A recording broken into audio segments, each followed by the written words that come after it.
ಕಲ್ಯಾಣ ಕರ್ನಾಟಕ ಭಾಗದಲ್ಲಿ 5267 ಶಿಕ್ಷಕರನ್ನು ಭರ್ತಿ ಮಾಡ್ತೇವೆ ಅಂತ ಏನು ಸರ್ಕಾರ ಹೇಳ್ತಾ ಇದೆ, ಅದೊಂದು ಸ್ವಾಗತಾರ್ಹ ನಡೆ. 7-8 ಸಾವಿರ ಹುದ್ದೆಗಳ ಕೊರತೆ ಇವತ್ತು ಈ ಉನ್ನತ ಶಿಕ್ಷಣದಲ್ಲಿದೆ.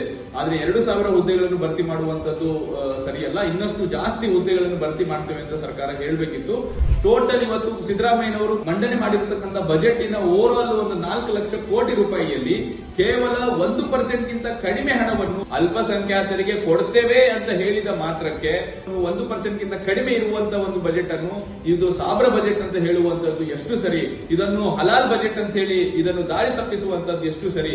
ಯಾಕೆ ಅಲ್ಪಸಂಖ್ಯಾತರು ಕರ್ನಾಟಕದಲ್ಲೇ ಹುಟ್ಟಿ ಇಲ್ಲೇ ಬೆಳೆದು ಇಲ್ಲೇ ಟ್ಯಾಕ್ಸ್ ಕಟ್ಟಿ ಇಲ್ಲೇ ಸಾಯಲ್ವಾ? ಯಾಕೆ ಕೇವಲ ಒಂದು ಸಮುದಾಯವನ್ನು ಮುಂದಿಟ್ಟುಕೊಂಡು ತಮ್ಮ ರಾಜಕೀಯ ಬೇಳೆಯನ್ನು ಬೇಯಿಸಿಕೊಳ್ಳುವಂತಹ ಒಂದು ನಡೆ ಇನ್ನು ಎಷ್ಟು ದಿನ ಅಂತೇಳಿ ವಿಪಕ್ಷಗಳು ವಿಶೇಷವಾಗಿ ಬಿಜೆಪಿ ಮಾಡ್ತದೆ ಅಂತೇಳಿ ಇವತ್ತು ಪ್ರಶ್ನೆ ಮಾಡಬೇಕಾಗ್ತದೆ. ಮೊನ್ನೆ ಸಿದ್ದರಾಮಯ್ಯನವರು ತಮ್ಮ 16ನೇ ಬಜೆಟ್ ಅನ್ನು ಇವತ್ತು ಮಂಡನೆ ಮಾಡಿದ್ದಾರೆ. ವಿಶೇಷವಾಗಿ ಪ್ರಾಥಮಿಕ ಶಿಕ್ಷಣದ ಬಗ್ಗೆ ಮಾತಾಡಬೇಕಾದ್ರೆ ಅದನ್ನು ಕಂಪ್ಲೀಟ್ ಆಗಿ ಸರ್ಕಾರ ತನ್ನ ತೆಗೆದುಕೊಳ್ಬೇಕಿತ್ತು. ಆದ್ರೆ ಅದನ್ನ ಪಬ್ಲಿಕ್ ಪ್ರೈವೇಟ್ ಪಾರ್ಟ್ನರ್ಶಿಪ್ ಆಗಿ ಮಾಡಿ ಅದನ್ನು ಬೇರೆ ಬೇರೆ ಖಾಸಗಿ ಕಂಪನಿಗಳಿಗೆ ಖಾಸಗಿ ಸಹಭಾಗಿತ್ವದಲ್ಲಿ ಮೊಟ್ಟೆ ಕೊಡುವುದಾಗ್ಲಿ ಅಥವಾ ಶಿಕ್ಷಣವನ್ನು ಗುಣಮಟ್ಟದ ಶಿಕ್ಷಣವನ್ನು ಕೊಡುವುದಾಗ್ಲಿ ಶಿಕ್ಷಕರ ಟ್ರೈನಿಂಗ್ ಆಗಲಿ ಮಾಡುವಂತದ್ದು ಅದು ಸರಿಯಲ್ಲ. ಅದು ಸರ್ಕಾರನೇ ತನ್ನ ಬಜೆಟ್ ಇಂದ ಅದನ್ನು ಮಾಡಬೇಕಿತ್ತು. ಆದ್ರೆ ಅದನ್ನು ಪಬ್ಲಿಕ್ ಪ್ರೈವೇಟ್ ಪಾರ್ಟ್ನರ್ಶಿಪ್ ಮಾಡಿ ಮಾಡ್ತಾ ಇರುವಂತದ್ದು ಅದೊಂದು ಖಂಡನೀಯ ನಿರ್ಧಾರ. ಅದರ ಜೊತೆಗೆ ಕಲ್ಯಾಣ ಕರ್ನಾಟಕ ಭಾಗದಲ್ಲಿ 5267 ಶಿಕ್ಷಕರನ್ನು ಭರ್ತಿ ಮಾಡ್ತೇವೆ ಅಂತ ಏನು ಸರ್ಕಾರ ಹೇಳ್ತಾ ಇದೆ, ಅದೊಂದು ಸ್ವಾಗತಾರ್ಹ ನಡೆ. ಯಾಕಂತ ಹೇಳಿದ್ರೆ ಕಲ್ಯಾಣ ಕರ್ನಾಟಕ ಭಾಗದಲ್ಲಿ ಸರ್ಕಾರಿ ಶಾಲೆಯಲ್ಲಿ ಓದುವಂತ ಮಕ್ಕಳ ಸಂಖ್ಯೆ ಹೆಚ್ಚಿದೆ ಮತ್ತು ಇಲ್ಲಿ ಬಡತನ ಮತ್ತು ನಿರುದ್ಯೋಗ ಜಾಸ್ತಿ ಇರುವುದರಿಂದ ಹೆಚ್ಚಾಗಿರುವುದರಿಂದ ಇಲ್ಲಿ ಸರ್ಕಾರಿ ಶಾಲೆಗಳಲ್ಲಿ ಮಕ್ಕಳು ಹೆಚ್ಚಾಗಿ ಓದ್ತಾ ಇದ್ದಾರೆ. ಇಲ್ಲಿ ಶಿಕ್ಷಕರ ಕೊರತೆ ಇದೆ. ಯಾಕಂತ ಹೇಳಿದ್ರೆ ಹೈದರಾಬಾದ್ ಕರ್ನಾಟಕ ಭಾಗದಲ್ಲಿ 5267 ಹುದ್ದೆಗಳನ್ನು ಭರ್ತಿ ಮಾಡ್ತೇವೆ ಅಂತ ಹೇಳ್ತಾ ಇರುವಂತದ್ದು ಅದೊಂದು ಸ್ವಾಗತಾರ್ಹ ನಡೆ. ಅದರ ಜೊತೆಗೆ ಈಗ 2,000 ಒಂದು ಹುದ್ದೆಗಳನ್ನೇನು ನಾವು ಭರ್ತಿ ಮಾಡ್ತೀವಿ ಅಂತೇನು ಈ ಕಾಲೇಜು ಕ್ಷೇತ್ರಗಳಲ್ಲಿ ಮಾಡ್ತೀವಿ, ಡಿಗ್ರಿ ಕಾಲೇಜು ಮತ್ತೆ ಇಂಜಿನಿಯರಿಂಗ್ ಪಾಲಿಟೆಕ್ನಿಕ್ ಕಾಲೇಜುಗಳಲ್ಲಿ ಮಾಡ್ತೀವಿ ಅಂತ ಹೇಳ್ತಾ ಇದ್ದಾರೆ. 2,000 ಹುದ್ದೆಗಳು ಸಾಲದು. ಕರ್ನಾಟಕದಾದ್ಯಂತ ಸುಮಾರು 7-8 ಸಾವಿರ ಹುದ್ದೆಗಳ ಕೊರತೆ ಇವತ್ತು ಈ ಉನ್ನತ ಶಿಕ್ಷಣದಲ್ಲಿದೆ. ಆದ್ರೆ 2,000 ಹುದ್ದೆಗಳನ್ನು ಭರ್ತಿ ಮಾಡುವಂತದ್ದು ಸರಿಯಲ್ಲ. ಇನ್ನಷ್ಟು ಜಾಸ್ತಿ ಹುದ್ದೆಗಳನ್ನು ಭರ್ತಿ ಮಾಡ್ತೇವೆ ಅಂತ ಸರ್ಕಾರ ಹೇಳಬೇಕಿತ್ತು.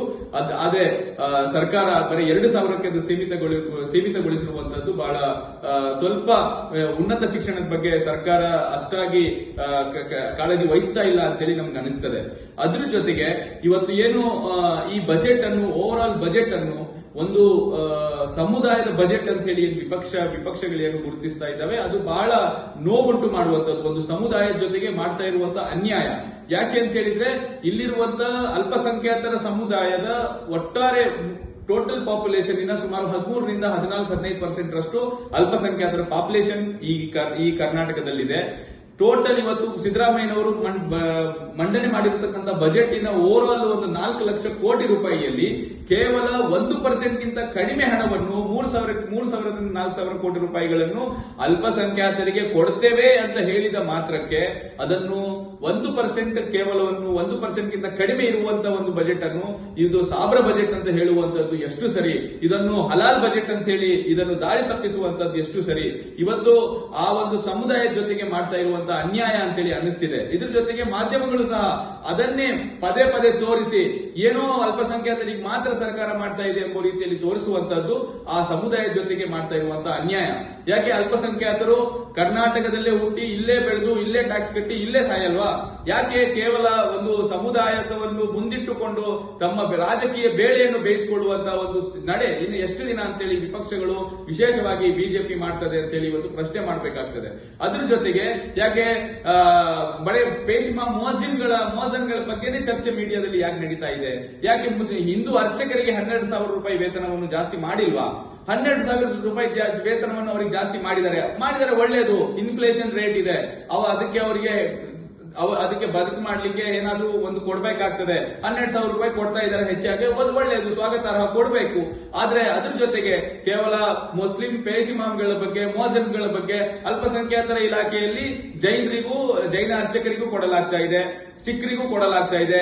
ಅದ್ರ ಬಗ್ಗೆ ಚರ್ಚೆ ಮಾಡದೆ ಕೇವಲ ಒಂದು ನಿರ್ದಿಷ್ಟ ಸಮುದಾಯವನ್ನು ಟಾರ್ಗೆಟ್ ಮಾಡಿ ಮಾತಾಡುವಂತದ್ದು ಏನಿದೆ ಅದು ದ್ವೇಷ ರಾಜಕೀಯವನ್ನು ತೋರಿಸ್ತದೆ.